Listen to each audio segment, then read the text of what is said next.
Signal gasoline.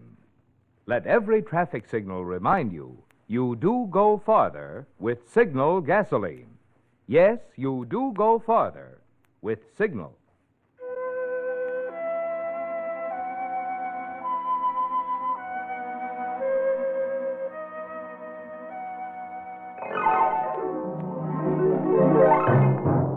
The Signal Oil Company and your neighborhood Signal dealer bring you another curious story by The Whistler. Tonight, To Rent Danger.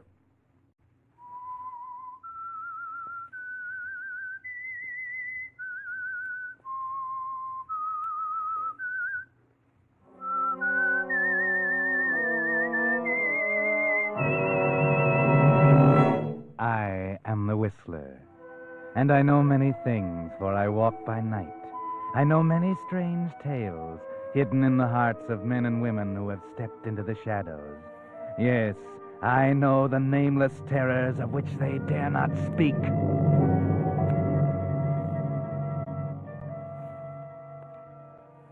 When in the editorial offices of the Cincinnati Gazette, the news was received that Killer Carter, the gang murderer, had escaped from the penitentiary in Columbus, and that he had been at large for 24 hours, it was decided that Danny Pearson, star reporter, was to be sent up to the capital to cover the manhunt that was sure to follow.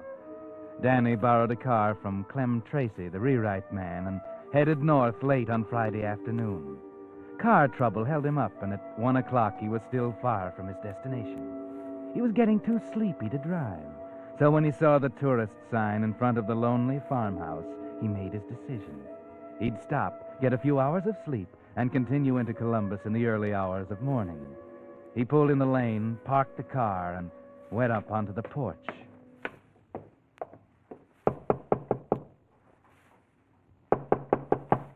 It took a few moments to rouse anyone, but finally the door opened, and there stood a woman. What do you want? Good evening.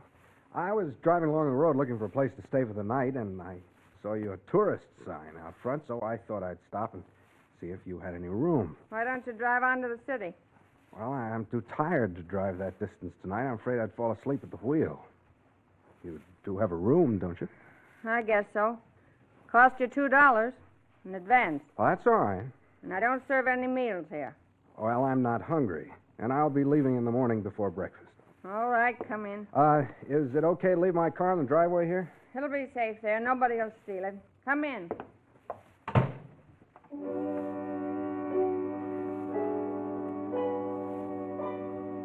She certainly isn't very friendly, Danny, is she?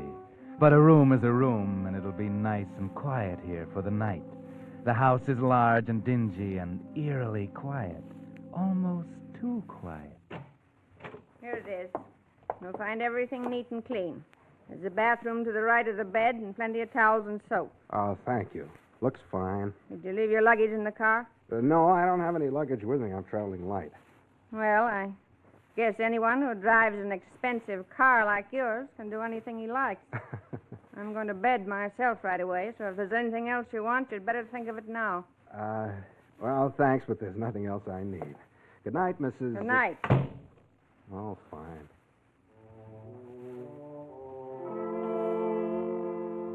Your hostess is hospitable, isn't she? But don't worry about it. People are sometimes like that on the farm, not used to talking much. They prefer action because actions speak louder and longer than words.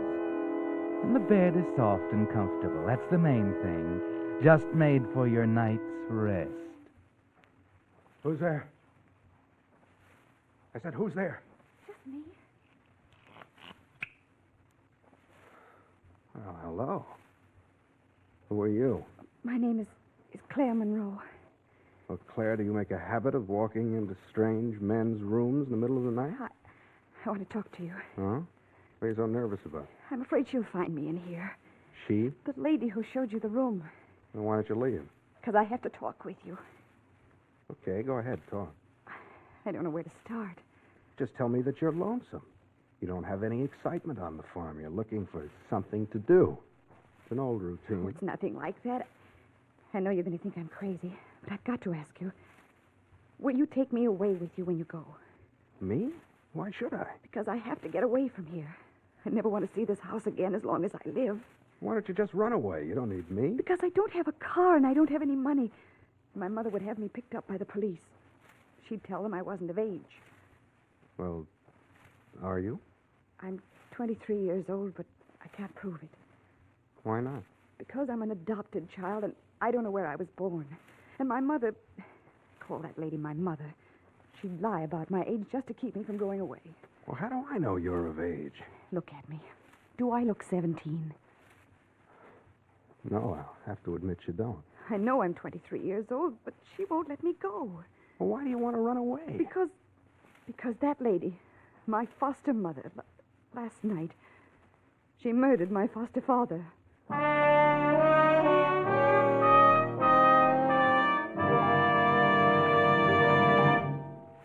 Whistler fans, we members of the cast certainly owe you a great big thanks tonight. In fact, two of them. 2 weeks ago, you'll recall, we asked a favor of you, asked if you'd be kind enough to drop in on the folks who are bringing you the Whistler, your Signal gasoline dealer, and tell him how you like this program. Well, since then, Signal gasoline dealers all the way from Canada to Mexico have been telling us how many of you stopped at their station and expressed enthusiasm for the Whistler. So, naturally, we of the cast are mighty happy and mighty grateful to you. Oh, but that's only the half of it. You see, during the past month, the popularity of the Whistler has continued to increase so much that now, according to the latest radio popularity survey, more people listen to the Whistler than to any other West Coast program. Yes, the Whistler is now way out in front. So, for your loyalty, thanks again to all of you from all of us. And now, back to the Whistler.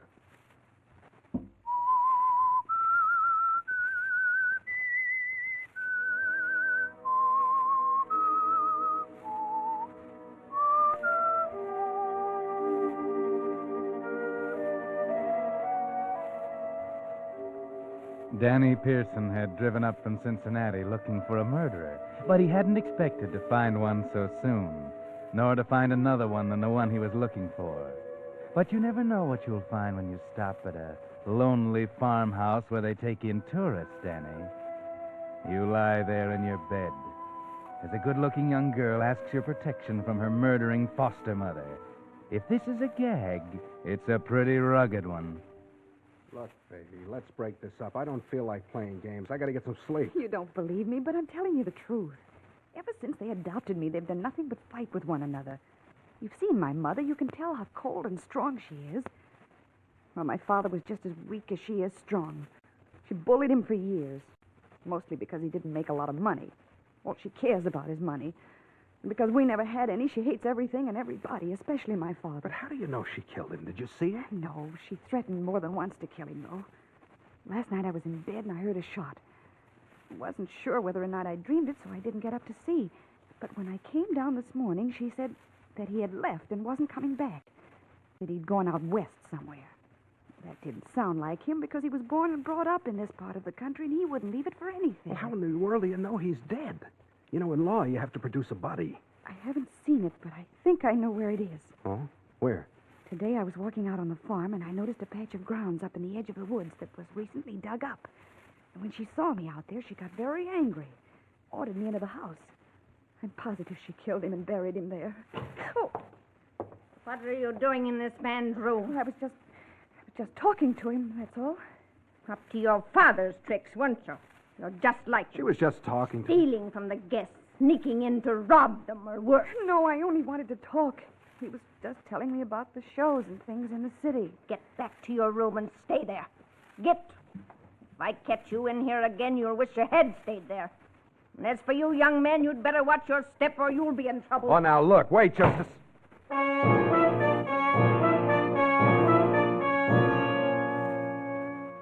Well, Danny, cozy little situation you stepped into, isn't it? A girl, pretty but strange, who accuses her foster mother of being a murderess. Mrs. Monroe, in turn, accuses the daughter of being like her father, who evidently made a habit of robbing his tourist guests in their sleep. And how about that, Danny? She did sneak into your room. Did she come to talk, as she said? or to rob you. And what's it all about, anyway? Who can you believe? But there is one thing you know. You're going to get up, get dressed, and get out of this place as fast as you can. That drive into town doesn't look half as far now. But just as you're about to leave, you see something slip under your door. A piece of paper, a note. Go on, Danny. Pick it up and read it. Please, you've got to believe me. I need your help. My room's across the hall. Claire. Oh, no. That's right. Crumple it up and throw it away, Danny. But wait a minute. Suppose she is telling the truth. Suppose she is in danger. You couldn't go off and leave her like this. Especially not as pretty a girl as Claire.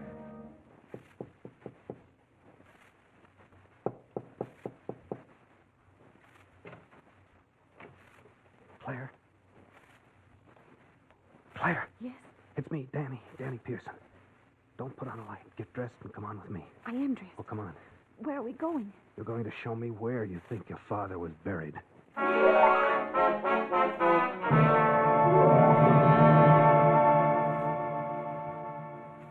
So the two of you move cautiously out of the house into the darkness of the outside night.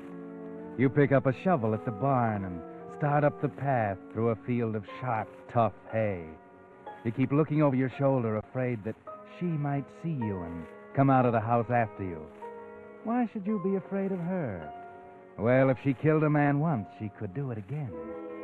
Finally, you reach the woods, and Claire points out the patch of ground she thinks her mother made into a graveyard. This is it, right here. I wish we could see a little better. We'll see too well, I'm afraid. This ground isn't very hard. The shovel sinks right into it. Told you it would. If the boss could see me now. Why I'm doing it, I'll never know. Maybe it's because you like me. Well, what makes you think that? Because you'd have run away or gone back to sleep after she took me away. Back to sleep.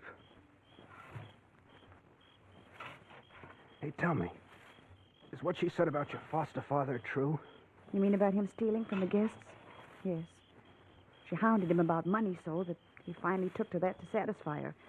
When tourists came, he'd wait till they were asleep and then slip in and rob them. Yeah, but didn't anybody ever catch him? Not that we ever knew of. He only took part of their money, not all of it. So they didn't miss it until they'd left. And then they had no proof. Sweet little racket. Maybe somebody caught on, and that's why he went out west. I don't think so, because we didn't have any tourists here last night. At least not that I know of. It's possible, though, isn't it? Could have taken somebody in after you were asleep. Yes, it's possible. Then he might have tried to rob them. And they caught him, and he had to leave hurriedly. That could account for his disappearance. Yes, but... Hey, I just hit something. Oh, Danny. I got hold of it. Here it comes. It's his coat. My father's coat. Yeah? Just when I had it figured out another way. Danny, don't dig anymore. I'm getting scared. I couldn't stand to look at it. Don't dig anymore. Just fill it in. We found out what we wanted to find out. Please fill it in. Take it easy, baby. I don't like this any more than you do. I'm just doing it because you wanted me to. I couldn't bear to look at it. Don't dig anymore. Okay, I'll fill it in. I guess we've seen enough to know you were right.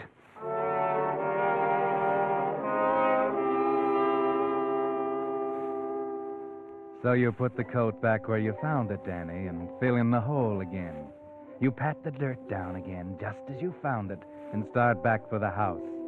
On the way back to the house, Claire holds your arm tightly, and you notice for the first time how soft and warm she is. Of course, she's trembling a little bit, but who wouldn't? Danny, will you promise to take me away tomorrow? I couldn't stand another night here. Where would I take you? What would I do with you when I got you there? I got enough to do without taking care of somebody else. Take me to some place far away, some city. I'll get a job and take care of myself. Don't worry about that. Just get me away from here. Your mother might accuse me of kidnapping. Once she knew I wasn't ever coming back, I don't think she'd even care. Please, Danny, don't make me stay here. I'm afraid. She might even do something to me if she finds out I know what happened. You've got to help me. All right, all right. I'm a sucker, but I'll do it. But remember this, once I get you out of here, you're strictly on your own. I got enough things to worry about without trying to take care of you. Oh, thank you, Danny. Thank you. We'll leave the first thing in the morning. No, we'll leave tonight, right now. That's awfully sudden. Well, you wanted to get out of here, didn't you? I'm leaving right now. You can do what you want. Come or stay. I'll go with you. We're almost at the house. Don't even bother to go inside and get anything. She might hear you. Here's my car. We'll just jump in and beat it. You game? Yes. All right, now be quiet. We'll get in the car and let it roll backwards into the road. Just a minute. Surprise? You didn't think I'd let you get away, did you? Hey, put that shotgun down. It might go off. It might if you start anything. Now listen here, Mrs. Monroe. You thought I was asleep, didn't you? I had better sense. I watched you leave the house together, and I had a pretty good idea you weren't coming back. So what? What do you think you're doing with that gun? Maybe I'm protecting my daughter from a fast-talking stranger. I can take care of myself. That remains to be seen.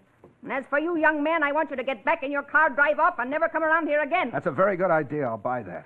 Should have left here a long time ago. I'm going with him. You stay where you are. I'm old enough to do what I want to do. I'm going to leave, and you can't stop me. You don't think so? You wouldn't dare pull that trigger. Put your foot on that running board and try me. Hey, now look, girls. You there's keep out of this. Maybe I'm doing this as much to protect you from her. I don't need any Wait. protection. Wait. Somebody's coming. It's a car. Yeah. Hey, looks like they're turning into your lane. Both of you get in the car, quick. Keep your lights out. Drive it in the barn. Show him where it is, Claire, and shut the door after you.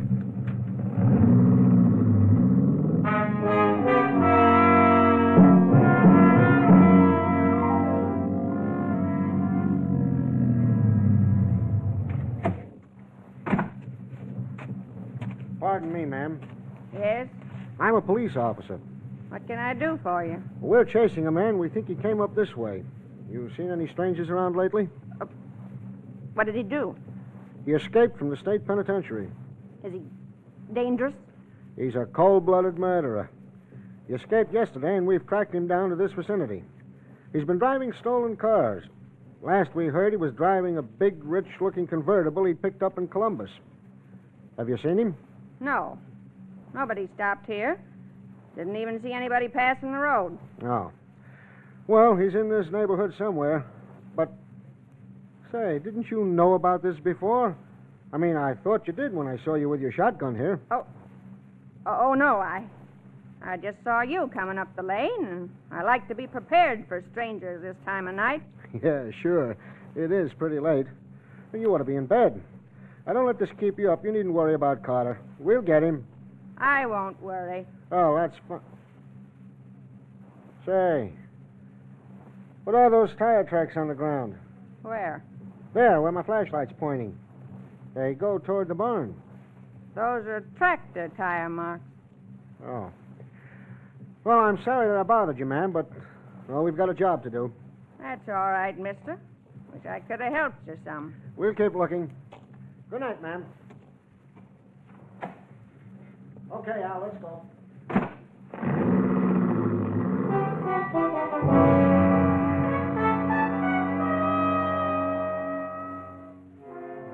Too bad you couldn't hear what was being said, Danny, waiting in the barn. But while the lady and the officer were talking, you had some things to say to Claire. What are we going to do now? Nothing. Just wait. You see who that is out there? A man got out of a car, and he's talking to her. Do you know who he is? No, but he's got a flashlight. Wait a minute. Something on his coat lapel flashes. I think it's a badge. It must be the police. What are we going to do? I told you, nothing. Murder is a matter of proof. Until we can prove that your mother murdered your father, we don't have a leg to stand on. Anyway, I told you I don't want to get mixed up in it. I got enough to worry about myself. It's all right with me. All I want to do is get out of here. Okay, well, just figure some way to get that gun away from your mother. Danny, the men are leaving, driving down to the road. She's coming back to the barn. All right, just sit tight and wait. They're gone. Also, they're gone. I suppose you're breathing easier now. Maybe I am, and maybe I'm not. Will you stop pointing that gun at us? I will when I've finished what I'm going to do. You won't get away with shooting anybody. You ought to know. I don't intend to stand here talking all night. Now, here's what I want you to do. I want the both of you to get in that car and drive to Kingdom Come if you can. Never want to see either one of you again as long as I live. You've changed your mind. That suits me. Come on, Danny, let's get out of here while we've got the chance. Heaven knows what she might do. Okay, let's go. Just a minute. What? Before you go, Claire, I think there's something you ought to know about your fine new friend. I know all I want to know about him. Do you know what he really is? He's a murderer. He escaped from the state prison yesterday, and the police are looking for him. They'll get him sooner or later. They always do. What do you think of that? I don't believe it. And even if it were true, I don't care. Where did you pick up this routine about me being a murderer? Don't listen to her, Danny. I believe you. What if I was a murderer? It wouldn't make the slightest difference in the world to me. Because, Danny, I'm in love with you. Do you know what you're saying? Yes, I know what I'm saying.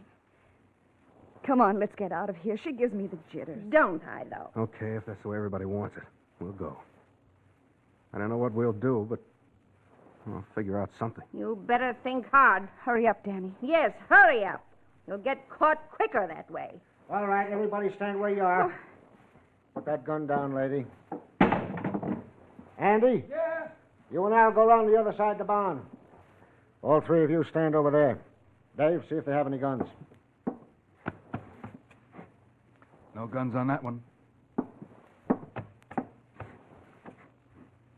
No guns, Sheriff. No guns, huh? Good. Now, don't misunderstand me. There might not be anything wrong here, but I had to come back and take a look. It's pretty unusual for a woman to be walking around outside at 2 o'clock in the morning with a shotgun. Now, out with it. What's going on? What are you hiding in the barn for? Who's this car belong to? Come on, start talking, somebody. Here's the murderer you're looking for. There he is, and there's the car. Why didn't you tell me that when I was here before? Because I thought there might be a reward for him, and I wanted to collect it myself. She didn't because she was going to let him get away. Who are you? My daughter, Claire Monroe. All right. Now, who are you? Danny Pearson.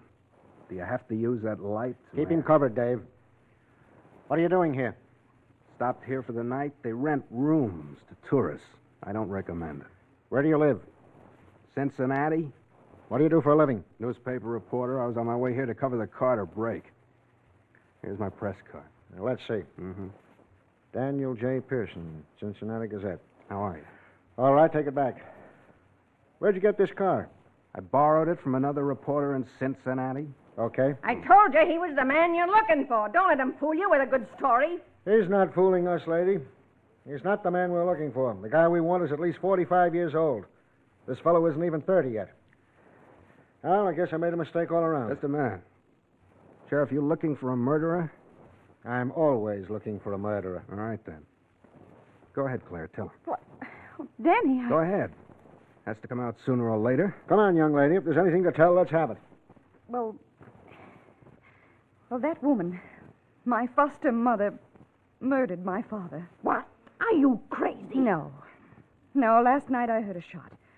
And then this morning when I came down, she said he'd gone away, out west. He wouldn't do that. He wouldn't. But he did. I found the note he left on the old typewriter in the hall when I came down this morning. Did you hear the shot, too? I don't know. I thought I dreamed it. She heard it all right. She killed him. Danny and I just found the body buried up in the woods. What? Oh, no. No. All right.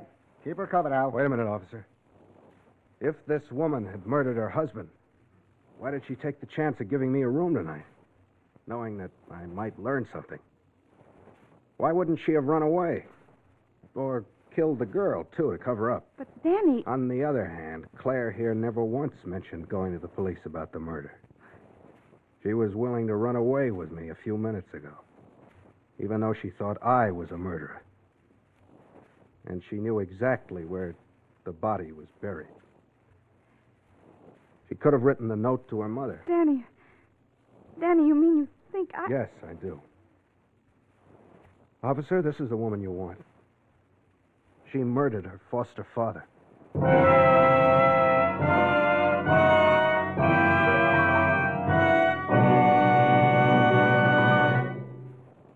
The Whistler will return in just a moment with the strange ending of tonight's tale. Meantime, because yesterday marked the opening of a 6-week drive to check auto brakes, sponsored by the International Association of Chiefs of Police, Signal Oil Company believes you'll want full information on just what this drive means to you. With today's cars averaging 7 years old, faulty brakes are threatening to increase America's already large number of traffic accidents, which kill over 20,000 men, women, and children per year, injure another 800,000, and cost $1.25 billion. What's more, when a car is damaged or wrecked in an accident today, parts are often not available to repair it, and there are no new cars to replace it. So it means an even further strain on the transportation America must have to see us through the war. That's why traffic officers in every state plan to check every car involved in a moving traffic violation or accident.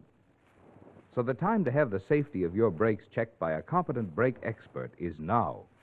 Your cooperation in this brake drive may prevent an accident that could cost you your car or your life. And now, back to the Whistler.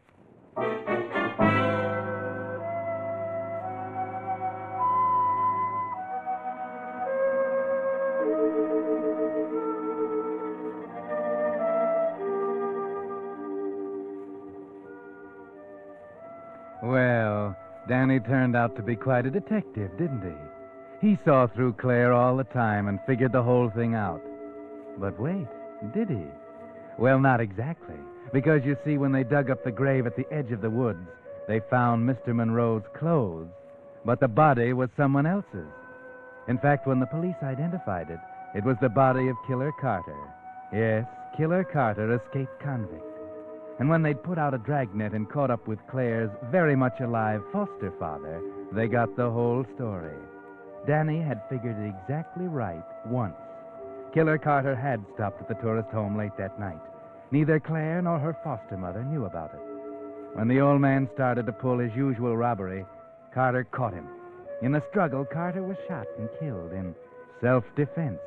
But not knowing who his victim was, Mr. Monroe got scared, buried him after changing clothes with him, wrote the note to his wife, and took off in Carter's stolen car.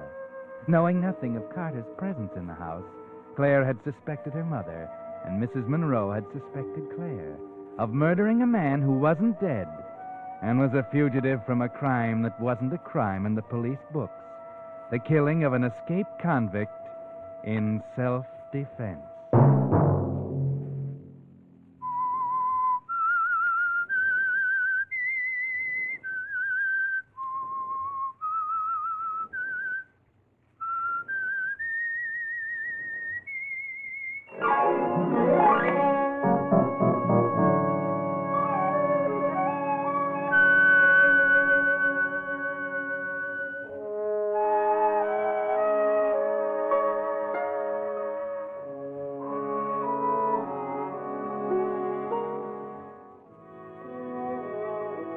Next Monday at 9 o'clock, The Whistler will bring you another strange tale.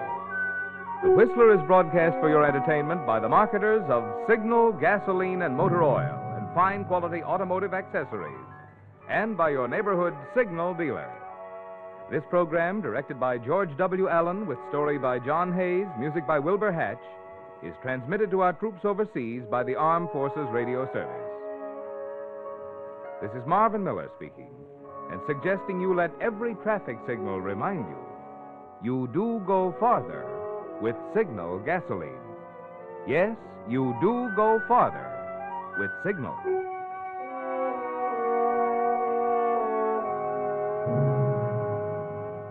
This is CBS, the Columbia Broadcasting System.